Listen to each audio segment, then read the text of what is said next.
Well, this is our pink right here. Pink out. Pivot womb, Matsume. Pivot ishi. Good day, good day. Coming live from 1950 South Shepherd here in El Reno. Would you like to introduce yourself, ma'am? Yeah, my name is Christina Sharp. I'm the health education coordinator and the doer of all things. All things. And I am just excited to be here today, have some time to be on Culture Couch with you. Finally, sometime. Would you like to introduce yourself, the producer? The producer, the Dr. Dre behind the Yeah. beat. My name is Natalie Harjo, and I am here being the interim producer for the day because everybody is gone. Yeah. It was actually my day off, and I said that I would do this morning, and I slept into like Noon. noon, easily noon, but had a good friend come and get me, and we went out to lunch, and then I kept watching the group chat, and I was just like, you know what, I'm just gonna go over there. And then so yeah, here we are. Would you like to tell us a little bit about the event today and why you're all pinked out? Yeah, so Indigenous Pink Day is going on. We've done a bunch of breast cancer awareness walks, education between us and CHR and Diabetes Wellness, Mhm. just out there. Also, All DOH. yeah, we had a big the OU mobile mammography van was at El Reno IHS. So HED has given out a shawl at every mammogram screening, and today is our last for this year. So Melinda held down the fort at IHS and provided Hey. some information and stuff. So good day, good day. Yeah, it was good. Yeah, I seen there was a good turnout out there. Yeah. So that's pretty cool. And I think it's a great bringing more awareness. I actually lost a very good friend to breast cancer. So, I always got to, I always think of people like that when I hear about these type of events. And it's always for a good cause. There was a run Yeah. and a ribbon walk, Yeah. or a ribbon skirt walk, should I say. Yeah, it was really cool, like seeing everybody's ribbon skirts out Yeah. there. And, I love going to events where everyone is smiling and Oh, yeah. hugging each other. And And it was great weather. yes, it It was amazing. great. Beautiful today. Amazing. Beautiful today. So, that's great. I love hearing about all that. So I understand you all, well, everyone, not me, I weaseled my way out of it. But I understand there's a big event going on this weekend, starting this weekend. Would you like to explain a little bit more? Yeah. So last year we did women's conference, and we Hmm. got a really big Feedback. Yeah, a lot of feedback feedback. from males. It's like, where's men's conference? coming? Yeah. So around Crybabies. this Ate time it. last year, we started planning that, and so now it's happening this Yeah. weekend, starting on Sunday at FAM. We still have a lot of spots available, so people can come on and register. So we've got like Taboo coming. We have a bunch of information about mental health and addiction and recovery, dementia. We also have stress in the workplace and Yeah. setting boundaries. And then we have some like Tai Chi and some other like physical activity stuff going on.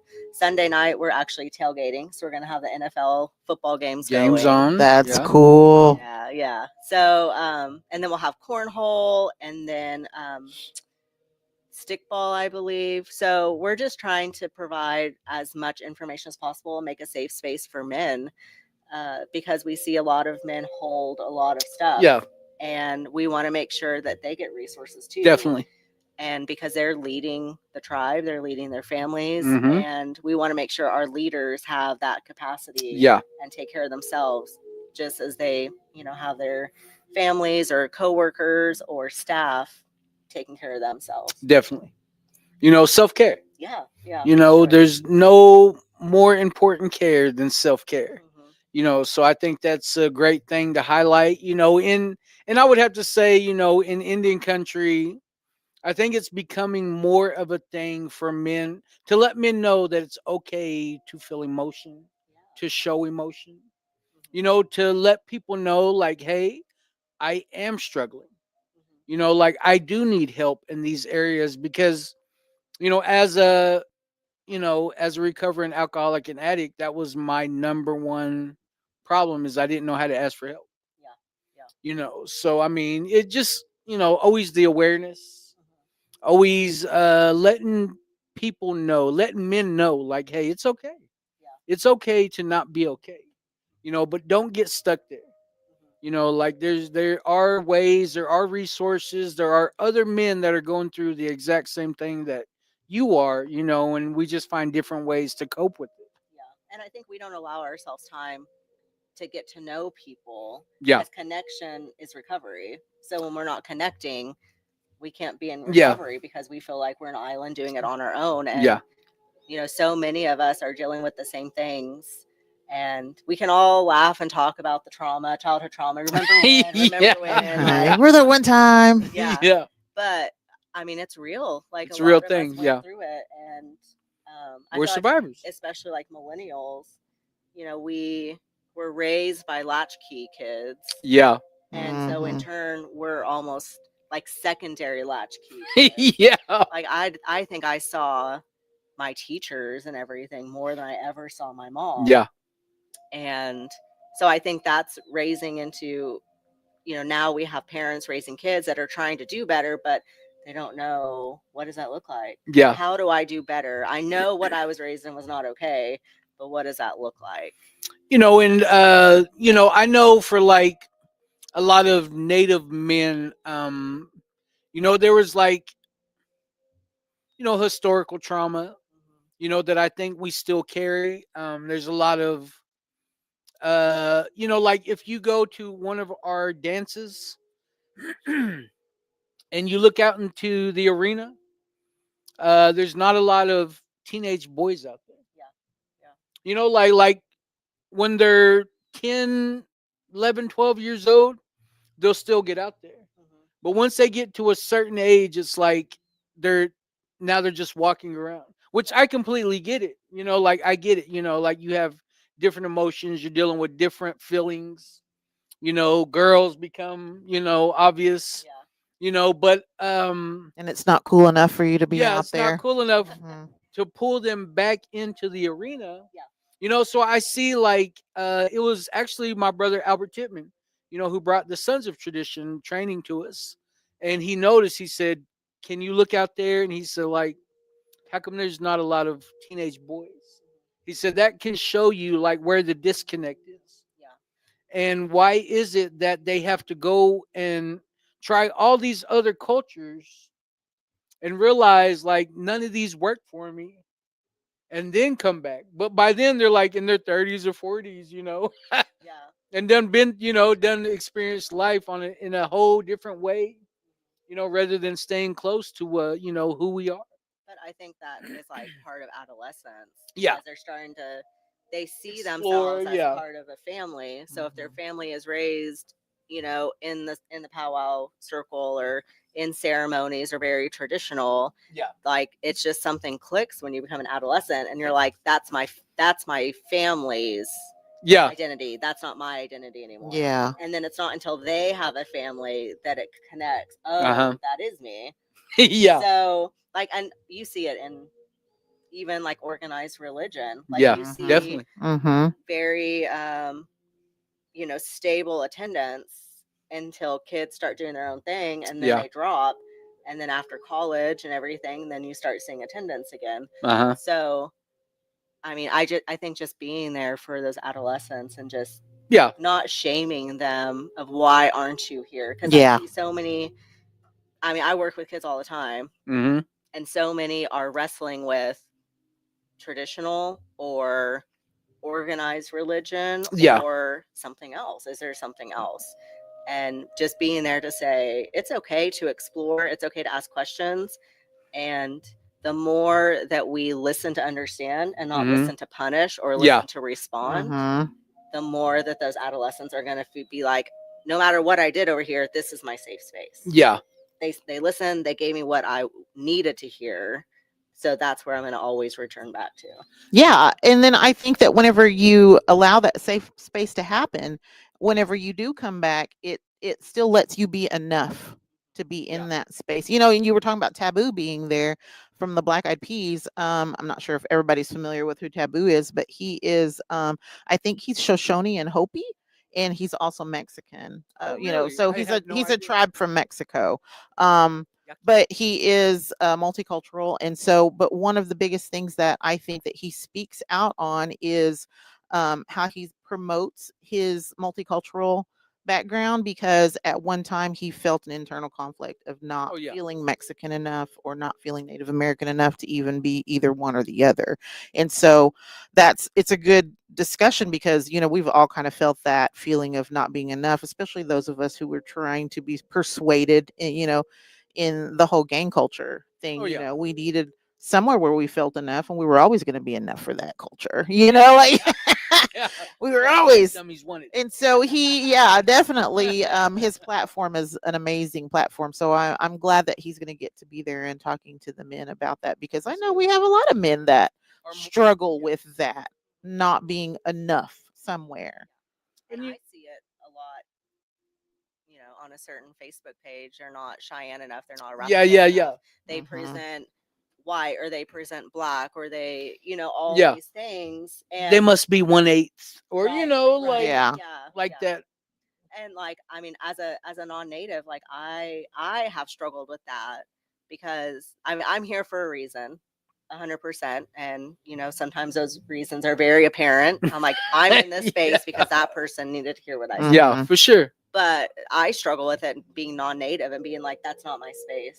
That's Mhm. not appropriate for me to Mhm. be there. That's not my conversation to put myself into. Or, you know, like people ask me to speak and I'm like, no, it's fine. Yeah. But I have a story too. Mhm. Yeah, for And sure. somebody out there needs to hear my story. Definitely. I struggle with not feeling enough, being the opposite of like, now I'm the minority in a lot of the spaces I'm in. And like, I'm slowly becoming okay with that. Yeah. It is what it is. And I'm here for a reason. If I wasn't supposed to be here, I wouldn't have been put in this. Well, and we definitely, you know, have had these discussions, you know, very recently about, you know, being an ally. Like, there's no way that we would have made it through a lot of the turmoil that we made in our lives without those allies. And thank God that we had those people that could be on the outside looking in to tell us something that we weren't able to see, because we've gleaned over it so much that it's become normalized for us to just not see it. And so it's always important to have everyone's story. Everyone has a story.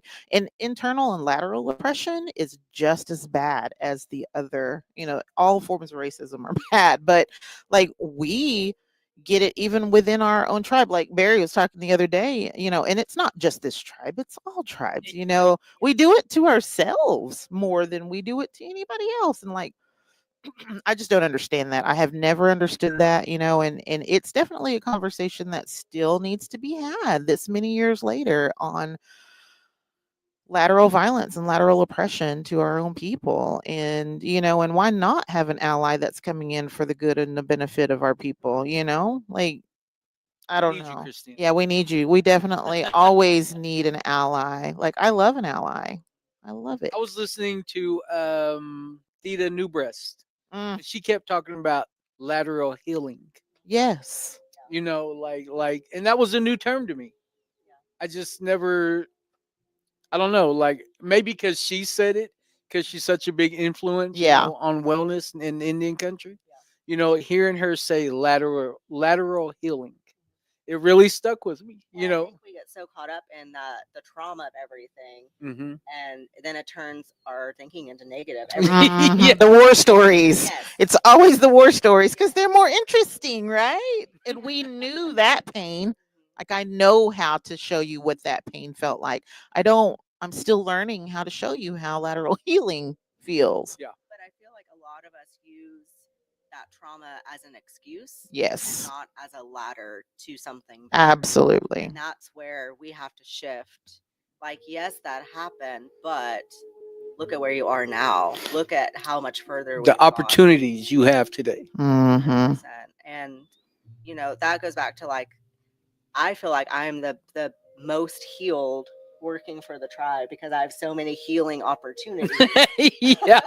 So like the conferences I've been to and the trainings I've been to and just the people, Yeah.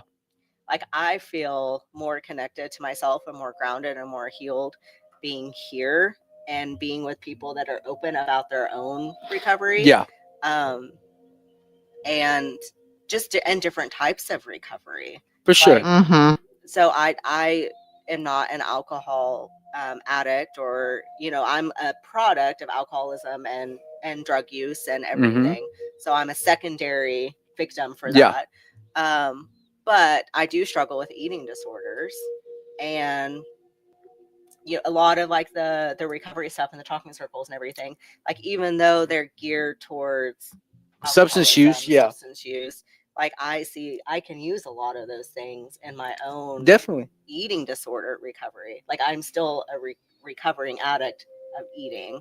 Yeah. So and I think just like embracing that, like this community has made me like be able to say like I have an eating disorder.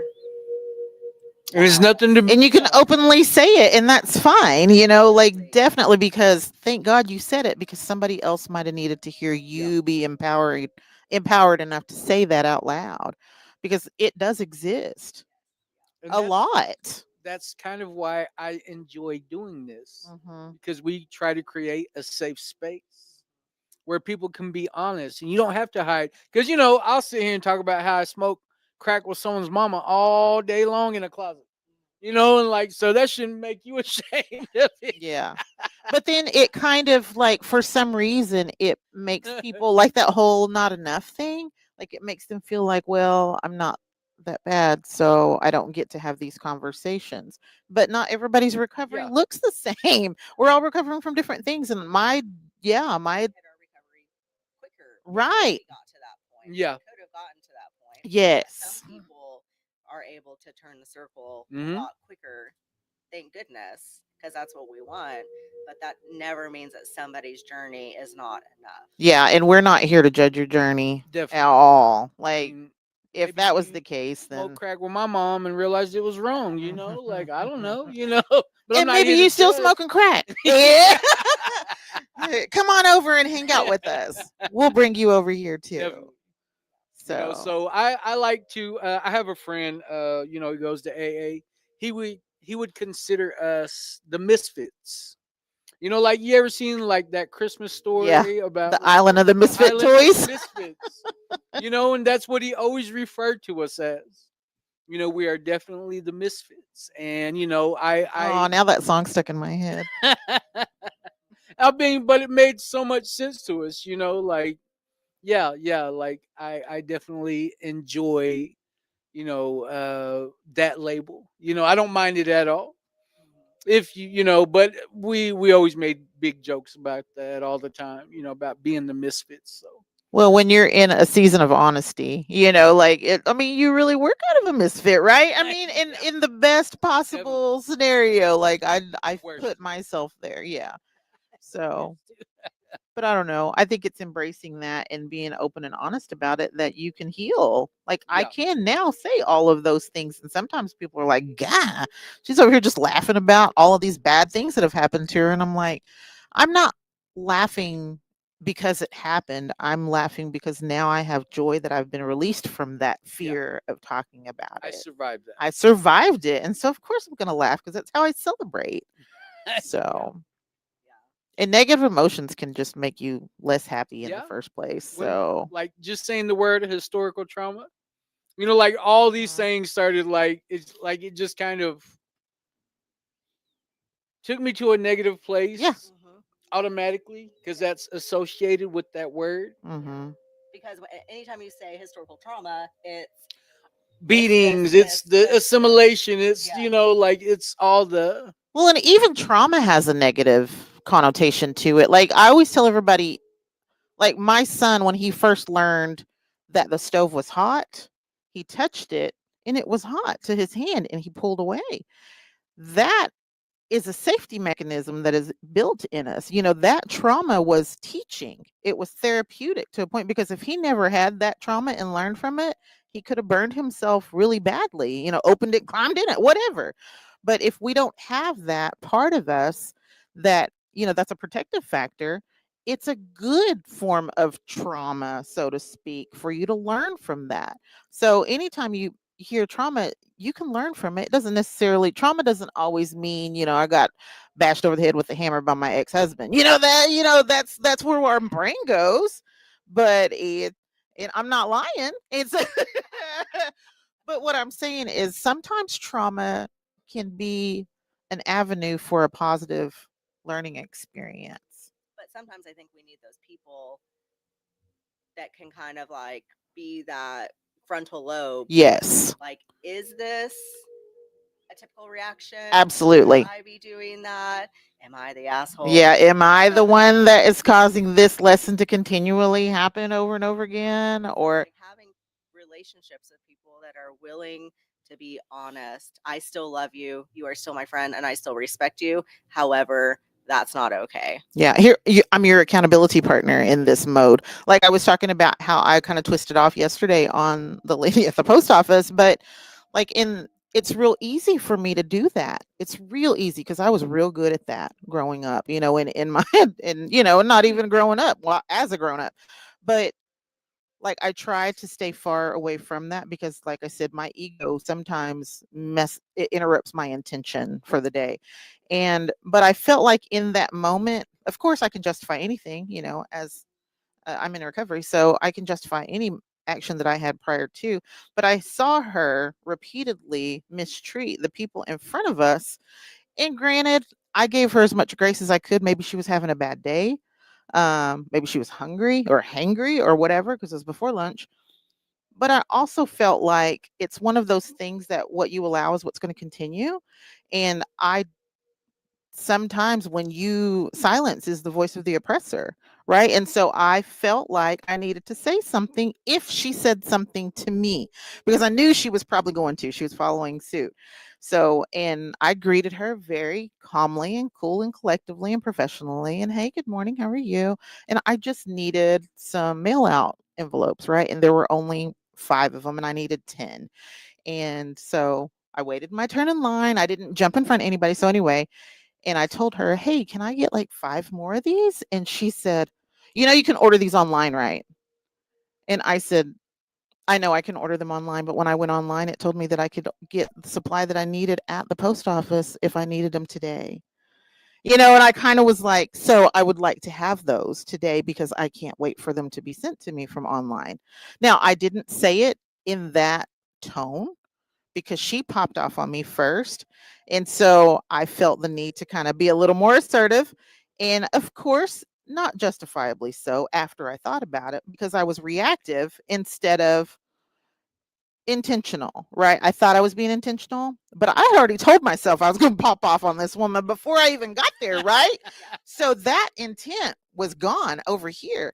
And anyway, but and I did say it in, I probably used my neck a little bit. But and then I told her, and then after she kind of saw that I wasn't going to allow her to talk to me the way that she talked to the people before, she changed her attitude quick and was like, "Okay, well, let me go look and see if there's any back here." And all she had to do was turn around and lean down and reach, and she had some right there. But it was like that was too much for her. But she's gotten away with it so much, nobody stood up to her. So anyway, I felt like after that, I did feel bad. After I walked away, that trauma response, because I have been talked to like that before. I have been shamed. I have been belittled for maybe, and it makes me appear stupid. And so I knew that in that moment, fear overcame me because then I had to be mean. Yeah. And I knew I was going to do it. And even though as much as I wanted to walk in intention and good spirit and grace, it did not happen because it was so easy for me to turn that into a war story. And that's how I react. And so I had to apologize, and I didn't go back and apologize to her, but I kept telling myself I probably needed to, but I was really kind of, I had other things that were going. But I have done that before. I've apologized and went back and said, "You know what? I did not mean to be that way. And I'm so sorry if you even took it that way or whatever." But like that whole trauma response thing and negative emotions, and I mean, I already anticipated that negative. And had I not anticipated before I got up there and saw it happening, I might have just let it slide, She was having a bad day, I'm sure. Or maybe she needed it. Maybe she needed a reminder. You go to the comments. Yeah, there let me see. I forgot Oh, all I about see. looking I at forgot the about comments. Sorry, everybody. We just got talking. We were just chilling and hanging out. Mr. Ron Colley says, "Hey, everybody, good words." Aho, aho. David Deere says, "Good Oh, afternoon." David. Charlene McAdee said, "Good afternoon, Good guys." afternoon, Shirley. Ron says, "So many self-inflicted barriers for gainful employment with our tribal members. They tend to lash out with misdirected anger towards non-tribal members, and they have no one to blame but themselves." Thank you for sharing. Our brother Height Spirit Horse White Eagle says, Hey. "Aho, family, good to see y'all back in a good way." Hey, appreciate you tuning in, brother. And Mr. Daniel Given said, "Where is the voice coming from? Are you talking about the ones in our heads? Because I don't know." Hey. Funga sounds like Natalie. And then Mr. Dave Levi says, "Daniel Givens, that is your fairy godmother speaking to you, nephew." Charlene McAdee said, "Great boundary, Natalie Harjo." Thank you, Charlene. Yeah, I don't know how great it was, but I made the attempt. Sometimes that's all I can do, and it's just like making my bed. If that's all I get accomplished that day, then by God, at least I did one thing. So Jen Miller says, "Hello, everyone." How you doing, Jen? Charlene McAdee also says, "Setting boundaries feels like that. It sounds like you handled the situation just fine." Don't gas her up. Ooh, gas me up, Charlene. Boundary. I'm like, was I too mean? Or like, I will choose not to say something, and then it just sits. And then I'm mad at myself. Now I'm mad at myself because I didn't say something. I'm mad at that person because how dare they not know that they Right. How dare you not know that Yeah. that was going to offend me? And I don't know. It just, I've tried to choose to not be reactive these days because I can be really reactive. I mean, you want to act childish, we'll get childish real quick. Yeah, I mean, we're matching energy. Yeah, like Whatever now, you bring in, yeah. that's what we're doing. Now I'm taking my shoes off. Daniel Gibbons says, "Sounds like I don't need to make her mad. End up being a story on the culture couch." This one time. Remember that one time Daniel Gibbons said, and Stacy Starr says, "Afternoon." Good afternoon, Stace. Glad you That's could tune in, all the sis. comments.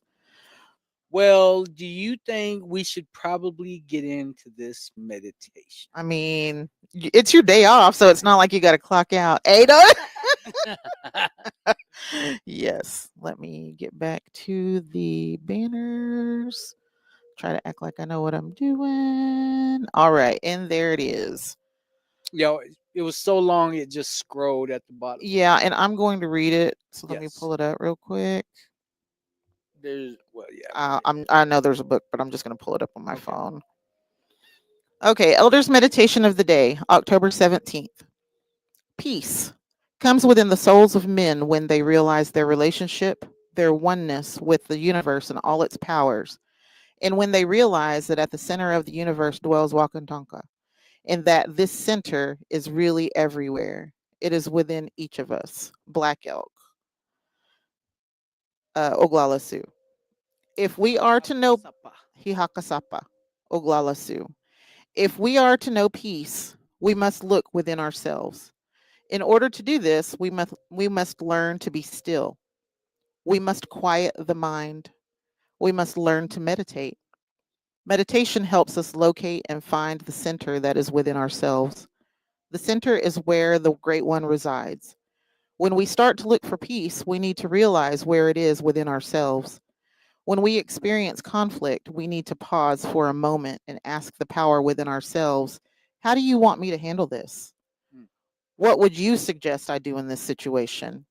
By asking the higher power for help, we find peace. Creator, help me to find peace. I like that. Just that first word that it starts off with, that peace. For many years I struggled with that word. My definition was like not getting into an argument, not getting into a fight, not like all these things that didn't happen. I associated that with peace, but the last place I wanted to be was inside my own head because of my struggles, my mental health struggles, my emotional, awareness was definitely out of whack. And my spiritual concept was like out of balance. And I really struggled with that word peace. I mean, it just had a completely different meaning, to me than I felt like it did other people. Until I realized that I got around a room full or a whole facility full of other alcoholics and addicts. And as I started going more and more to these meetings, as I got more involved with trying to help myself, you met more and more people that substance use wasn't the only problem.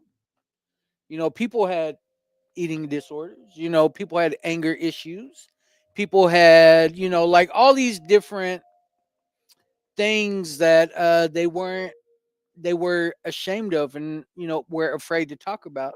But these meetings and these places were allowing these safe spaces where it didn't matter what you just come in. We could be talking about something way different, but somebody just wants the chance to be heard, and these people would just be like, man, that's okay, like no matter what, we love you, Mhm. like. Mhm. And I really found peace after doing some step work. um just I remember the first time that I actually meditated. um it was laying on a mat in this guy's backyard. He was like having classes at his house. And it was guided meditation, and then for like 15 minutes we just laid there. Nobody made a peep. Some people fell asleep, but when it was over with, I remember sitting up and I had tears on my face. Mhm. And that was like my first time that I guess you could say like I felt that power of the creator, understanding that he's been a part of my life that whole time. I just didn't allow him the space to do what he needed to do to work in my life. I kept working off of Barry's will. I kept doing, what Barry thought was best. And I finally realized, like, well, if I knew what was best, why go to rehab? Why go to detox? Why even get sober if Barry knows best? So like it was something that it was like it all hit me at that one time, like wow, like I finally felt that peace, and I had this understanding that I'm just getting in God's way. No matter what like when I react, when I do tit for tat, I like I'm taking God out of that situation and I'm inserting Barry's will. And it took me, and it didn't just happen. Like it took, lesson after lesson, experience after experience, uh, you know, uh, cause and effect, like all these different experiments. Because I'm still trying to figure this thing out, even today, like I'm still learning. But I have the awareness of when I'm feeling out of balance, when I'm losing sight of my peace, when I don't ever like really see myself getting out of character today. Can't even see myself arguing with somebody unless it's Christina and it's So you instigate. yeah. You just like fan that fire, and then you're like, okay, I go next door and I ask for it. why is Christine all mad? I know. Yeah. What'd you say? What did you do? But it's more than anything, that first word, peace. And being able to know that in everything the creator exists, and people. He works through people. He works through the weather. He works through the dirt. Like, like there's just so many different instances that I can use where he showed up, and it isn't until I realized later that that was all God. Mhm. That was all God that put those people in my life, good or bad. And it's comforting to me today to realize that it wasn't ever God that left me, it was always me that left God, Mhm. and no matter what, he still allows me another chance every day. Regardless of who I was, what I did, he still allows me to be a better person today. And I'm learning, finally, the first 40 years of childhood are pretty rough. you know so Gotta I crawl get to before you learn walk. today. Yeah, I get to learn today. I always consider myself a spiritual toddler, Mhm. with these new spiritual principles, these new spiritual laws, where we practice these principles in all our affairs. It's I do feel like a toddler sometimes, and that's all right though. That's all right,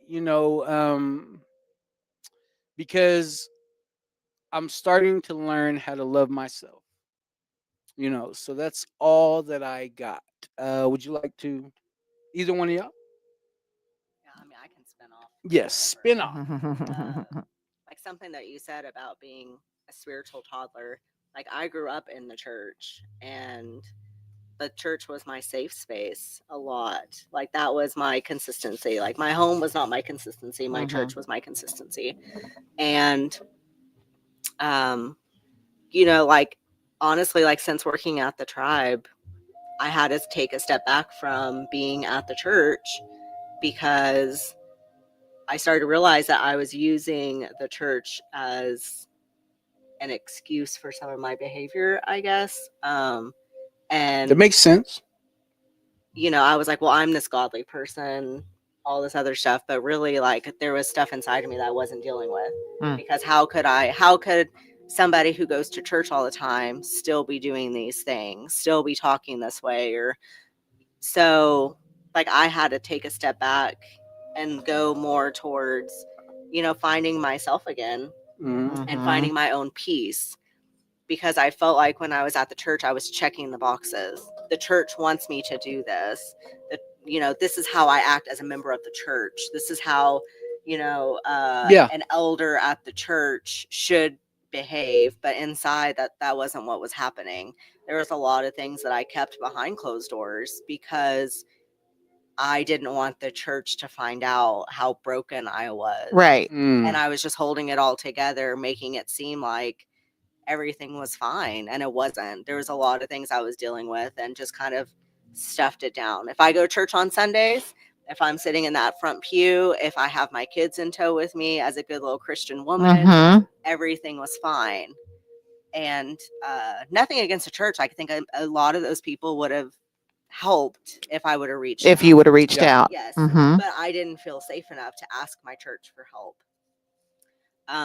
So I definitely had to take a step back from that, and I'm just now starting to be like, okay, because honestly, like it almost like 180'd me. I felt like an adolescent. Like, Mhm. what is church? What is God? What is all of that? Yeah. Mhm.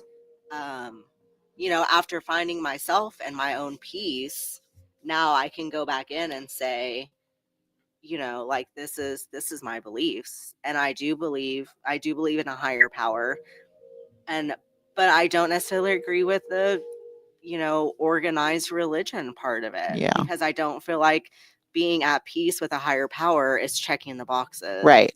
It's not linear. Yes. You can't just check off the box and be like, yeah, this is what's gonna make me a Christian. Yeah. On Sundays we go to church, and Right. the other 6 days I can do whatever I want because Or I can act however I want to because I can go back and he's gonna forgive me. right, as long as Mhm. the people there don't know what I did. Yes. So I felt like I was living two separate lives. Mhm. And like I said, being with the tribe, I feel so much more at peace and so grounded and able to say, like, I'm not perfect. Because Mhm. for a long time, like, I felt like I need to be perfect for my kids, for my church, for Mhm. my job for everything else, because if I cracked, everything was going to crumble.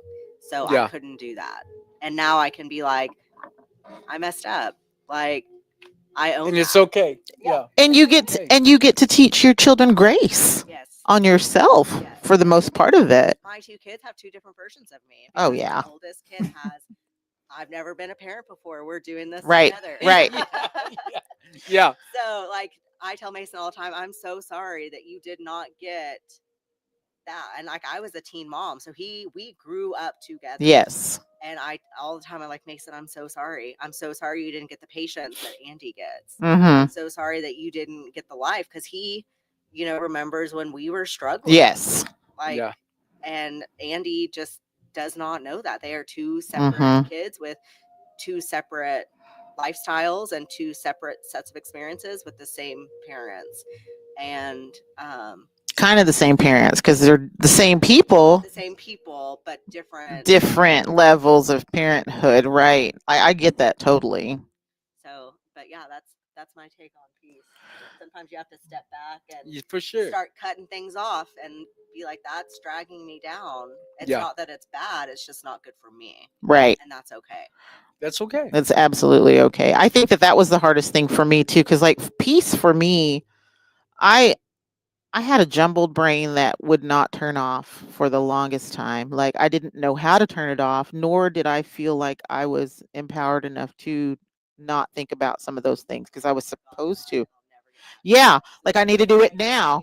So then I have 10 things I need to do all at once and they're all priority. And then I break down. Like emotionally, mentally, physically, spiritually, everything breaks me down. And then I'm staring at a blank wall for hours and trying to fight depression for whatever reason. And and I know I did that to myself. And so like these days, but before I would act like that didn't exist and it didn't happen. And I got this, right? I had to give off these appearances that because I'm the oldest daughter of the oldest son. So, and I'm the oldest granddaughter.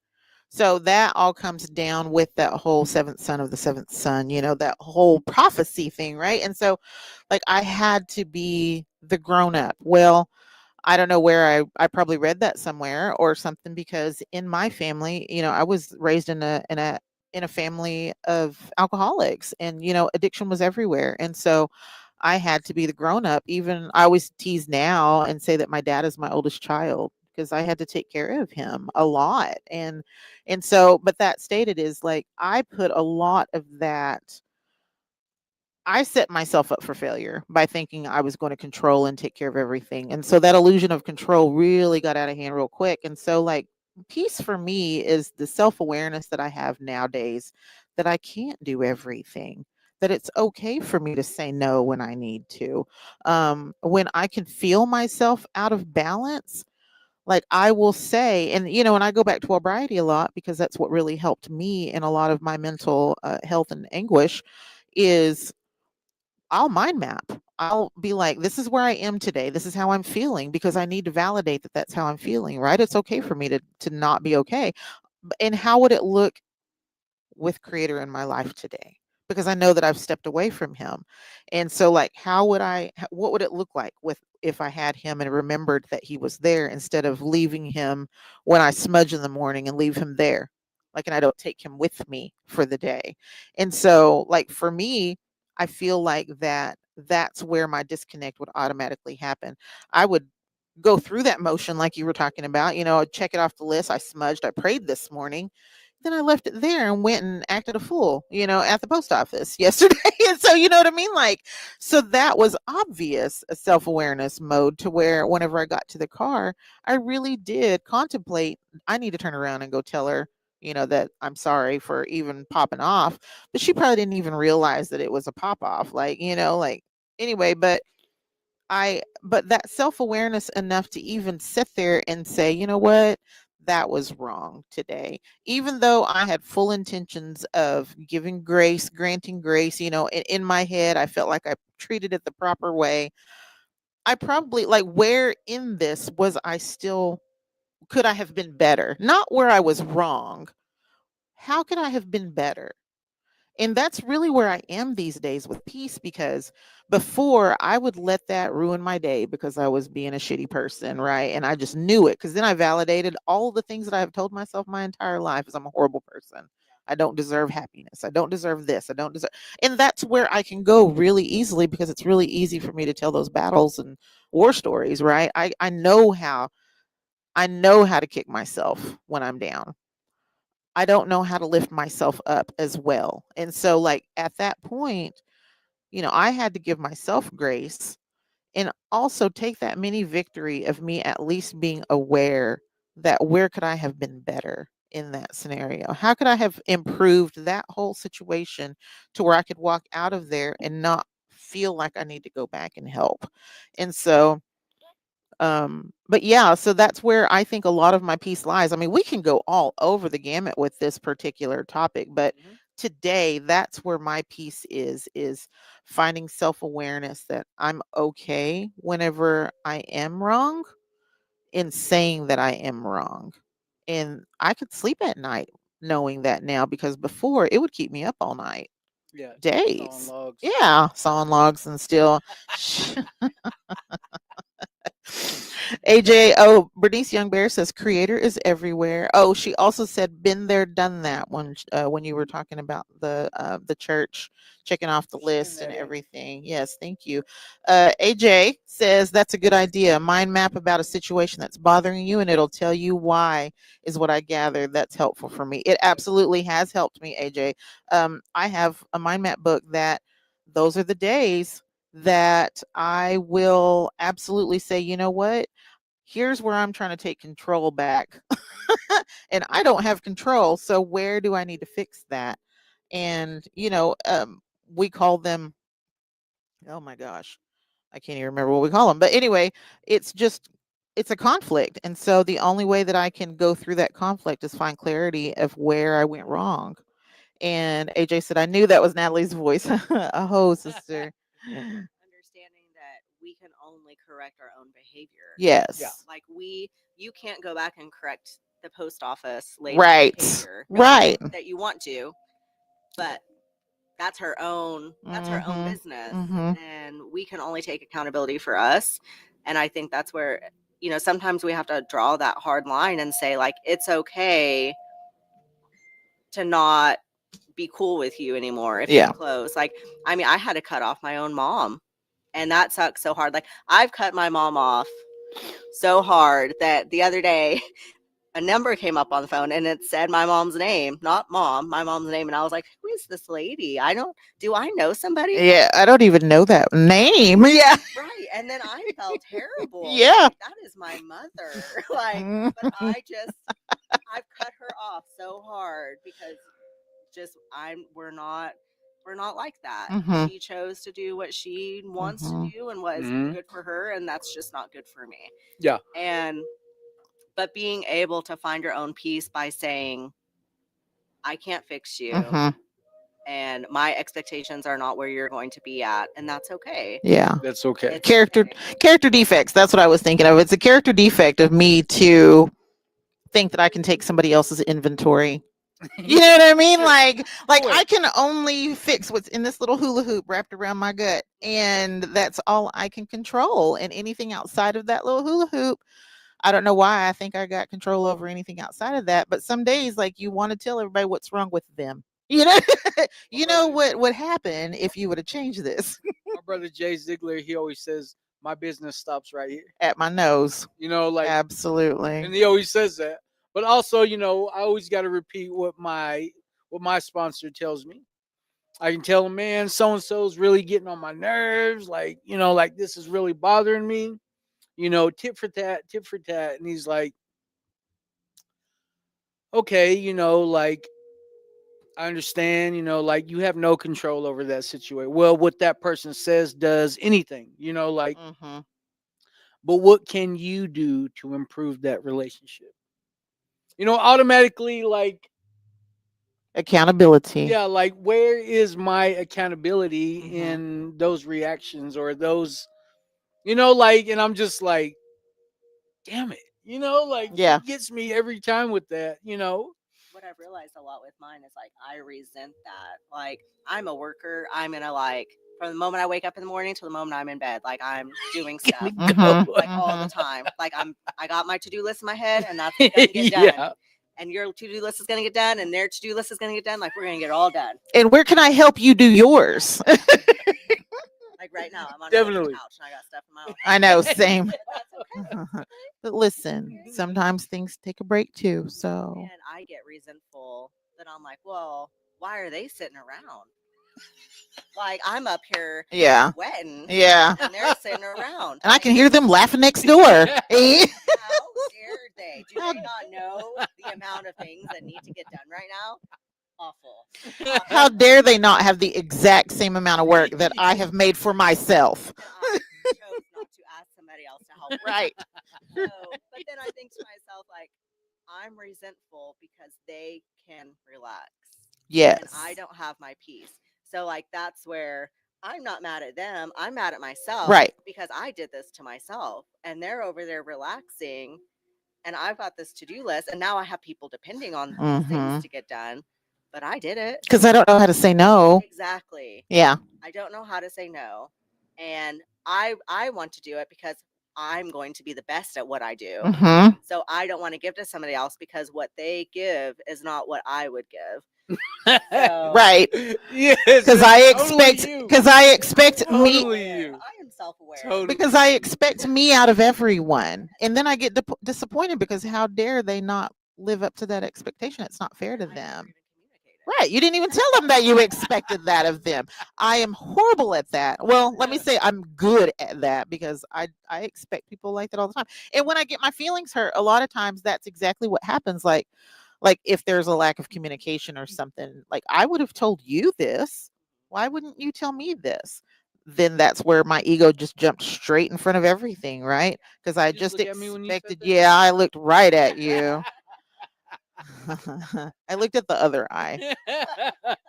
But I mean, but that's exactly what happens is like where I can't expect me out of someone else because they're going to fail every time because they're not me. Right. Yeah. And I have to be okay with that. And so, but yeah, I just it's funny because we're self-aware and enough to where like I'll talk to whether it be my sponsor or my therapist, and after I'm done talking, they both will almost always say, "See, you know what you need to do." Oh yeah, I know what I need to do. It's my execution part that's bad. Like I know I can write it down, I can talk about it all day, but every day I have to work on that particular skill set that I'm still trying to invest in because I still don't fully embrace it, I guess, because that's that will of control that I think that I have. I still think I can. I'll start tomorrow. Procrastinator. That's another character defect. Do we have any more comments? We have a couple. Let's see.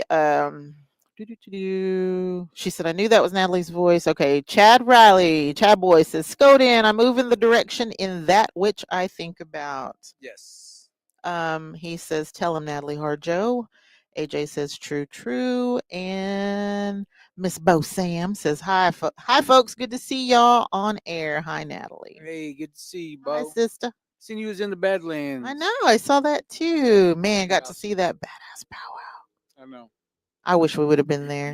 That Yeah, would have that been was great. But yeah, we can talk about this stuff all day. all day long. It's such a good topic for. But I was supposed to go to the post office, but I think it's closed now. You gotta go apologize. You're gonna go apologize. No, I haven't been Hopefully getting my she's mail, not so I have there. a bone to pick with them too. It's probably something you did not I do. know it is. Yeah, they quit delivering my mail like a month ago. So. Yeah, but anyway, and I was thinking earlier too about the stress thing when you were talking about like the relaxation techniques and everything that we can do whenever we're trying to bring down that stress level for peace. It reminded me of I went to this and I cannot think of for the life of me what the name of the particular yoga program was, but they were doing certain stretch techniques that were releasing from certain parts of your body where you carry all that stress. Like somatic. Yes, somatic yoga. That's exactly what it is. It's exactly what it is. And Really? when Too much. You're doing we too had much. this one particular pose that as soon as like I relaxed into the pose, like I like started crying like almost inconsolably. Like I didn't even realize that that needed to be released, right? And then but like it was shocking to me because I felt like I had a pretty good handle on things in my life at that point, but like your body really does take score of everything that that's traumatized in your. I mean, it remembers all of it, and like it needed to release it too. But I remember sleeping so hard that night, like so hard. I was probably sawing logs. Hmm. Huh. God forbid I snore. Right in my ear. Yeah. God forbid I be congested and I could barely breathe and was dying. You get one of these. Yeah. Then I wake up, my ribs are sore for some reason. But anyway, Well, do y'all have any more I mean, we could talk about this all day, so we shout-outs, probably need to go. any, events that you want to discuss? Any? Just come out to men's conference at So, FAM. can FAM they event. show up and sign up? Yeah, so you can show up any day. Sunday Mr. Ron night Colley? starts at 3 o'clock at FAM, and then Monday will be 9 o'clock. We'll start, and Tuesday will be 9 o'clock, and lots of good stuff going on. We've got food, we've got presenters, we've got Speakers. Sunday, where will there be a speaker Sunday, yeah. or is it just food? So Taboo will be available to meet and greet, and then we also have some OU players that are going to be there, kind of mingling. That's what I wanna around, go meet see. and greet and stuff. Yeah, just for the OU players. Yeah. So yeah, it'll be lots of fun. I mean, I'm excited. We've put a lot of work and energy Definitely. into it. Shout out to Zach Blackowl. He's kind of spearheaded the Huge. whole thing, Yeah. and has everything ready to go. I'm sure there's stuff we're missing, but nobody's gonna know. I tell every event we have, They'll never know. I'm like, the only people that know is us. Right. Yeah. So you just put a smile on and you just go. 'Cause They'll never know. Like, go with it. Every single event we've ever done, something happens, and everyone's like, "It was the most amazing event," and I'm like, "You don't know what happened behind the scenes. Yeah. Yeah. You have no idea." So but it's gonna be good. I'm excited. FAM. It is. We also they're gonna do free guided tours. They shut Oh, down that's all cool. of FAM for us on Tuesday. So Oh, that's cool. Tuesday's only the conference attendees. So we're gonna be doing guided tours that relate to men's mental health with all Native nations Mm. and how men's health correlates with all the stuff at the museum. Definitely. So I'm, the Mm. teacher nerd in me, like that's my favorite. I'm excited. Yeah. I'm so excited. You get to geek out. Yeah. So yeah, that's it. Yeah, Men's Health Month is November, right? Yeah. Yeah, so that's coming up. So that's Yeah. wonderful. It's a preemptive strike to let's start this year off. Yeah, definitely. Coming up, right? So that's So amazing. You heard it. You can register when you get there. It starts Sunday. It'll be till Tuesday. And I only get to go maybe Sunday, maybe Monday for sure. But I got to miss Tuesday because of the training I'm gonna be doing. But I'm also looking forward to getting some autographs. And you're not speaking. So and you I'm get not to speaking, yeah. enjoy the conference and not be working it. Right. That's what we want for you guys. So I'm glad you're going to come and Me just too. enjoy. Yeah. I wanted to speak though. Yeah. Nobody asked me. Say. No, but yeah. So that'll be Sunday, Monday, and Tuesday, and you can show up and register. Yeah. So a meal will be provided. Yep. They will have speakers throughout the day, different breakouts. So I'm looking forward to it. So hopefully we'll see you there. And There's your Fathers of Tradition training is Yeah. going to be next week. be next So that will be an online event. That's going to be several people going to be attending that. I'm going to be at an outreach in Lawton for Beyond the Reservation for the Muskogee Creek Nation. They're going to have an event there for all of their programs, and I'll be tabling Lawton? there. Yeah, in Lawton. Well, we have people that live outside of Creek Nation Hmm. boundaries. So, you got to reach out to people that live not right there, right next to the complex. Right. So That's a hot topic. that's Yeah. a whole nother Whole nother thing. live. But they're going to, and I we got to reach out because I work for the Southern Plains Tribal Health Board and the Tribal Epidemiology Center. So they're going to have we're going to table and have some resources available since we help all the 39 tribes in the state of Oklahoma. So we try to go out and outreach with them when we can. And my daughter is going to be there set up because she's part of the youth program because she is Miss Muskogee Creek Nation. And so they reached out and said, hey, let's go do this. They're going to have Muskogee hymn singing. So Daniel Givens, if you're listening, they're going to have Muskogee hymn singing, and they're going to have corn husk doll making and a war club demonstration because we were war club people, hand-to-hand combat people. So they'll have all kinds of cool stuff. So we'll be set up at the Apache Casino Hotel at the event center, and for the Muskogee Creek Nation Beyond the Reservation Law and Outreach. So, and that's all I have. Well, we appreciate you coming on, Christina, Natalie, for sitting in with us. Anytime. Not really anytime. Yeah, not really anytime. That was lies.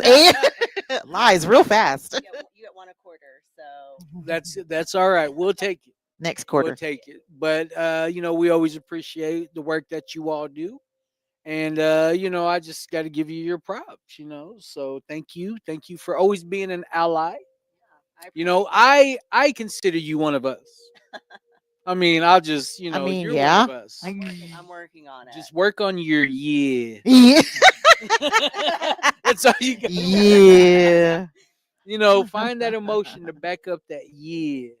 And you'll be all right. Yeah, work on it. And say it every other word. Yeah. Every time you get mad, then say it, So, It'll make you laugh. Like, share, follow, tell your mammy about us, and we will see you Monday, I hope. Hey!